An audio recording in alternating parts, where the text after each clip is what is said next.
Hello, bonjour, on va encore parler aujourd'hui de Meghan Markle, notre princesse préférée. Meghan Markle qui a une activité assez chargée et qui en aura une assez chargée ces prochains jours, notamment les 2 prochaines semaines. Si elle a quitté le palais de Kensington ou Frogmore Cottage, ce n'est pas pour rester à ne rien faire. Aujourd'hui, on apprend que Meghan Markle va participer à une conférence sur la jeunesse, sur la femme. Cette conférence s'appelle Girl Up et justement elle est montée par le groupe Girl Up et l'intérêt est de pouvoir unifier les filles pour qu'elles puissent changer le monde. Quand je dis filles, c'est jeunes femmes. Donc elle a été invitée en tant que féministe à parler justement lors de cette campagne qui aura lieu la semaine prochaine. C'est en fait une conférence qui aura lieu sur internet, c'est une conférence interactive. Elle pourra donner son opinion sur les problèmes qui touchent les jeunes filles et sur l'égalité entre hommes et femmes.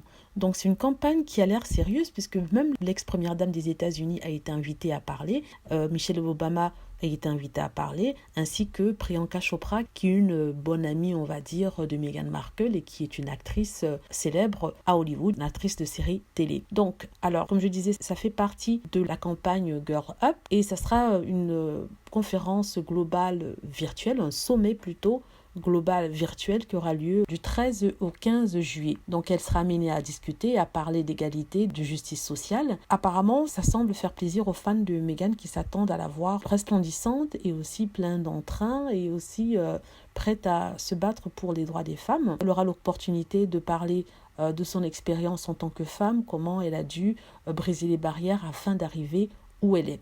Donc apparemment, ça fait pas plaisir aux détracteurs de Meghan, ce qui me fait super plaisir parce que ils voient en fait que Meghan Markle a une capacité à rassembler, qui disait non existante, et aussi elle est au devant de la scène. Contrairement à ce qu'on disait, elle ne veut pas être la petite princesse qui a les titres et qui fait de l'argent. Non, elle se montre, elle se bat pour ce dont elle croit. Elle a acquis cette liberté-là en se libérant du joug, on va dire, de la famille royale. Donc elle a montré à la famille royale que voilà, si vous m'avez pas permis de rester en train de m'exprimer et vous m'avez soutenu, ben voilà ce que je veux faire. Ben ça c'est mon interprétation. Je suis sûre qu'elle s'en fiche complètement de la famille royale et qu'elle vit sa vie tout simplement et elle s'implique comme elle a toujours fait avant son mariage avec le prince Harry. En parlant du prince Harry, il a aussi son actualité. En effet, il a fait un communiqué sur son association Saint-Mbale. C'est une association en fait qui œuvre à aider les jeunes, la jeunesse en Afrique.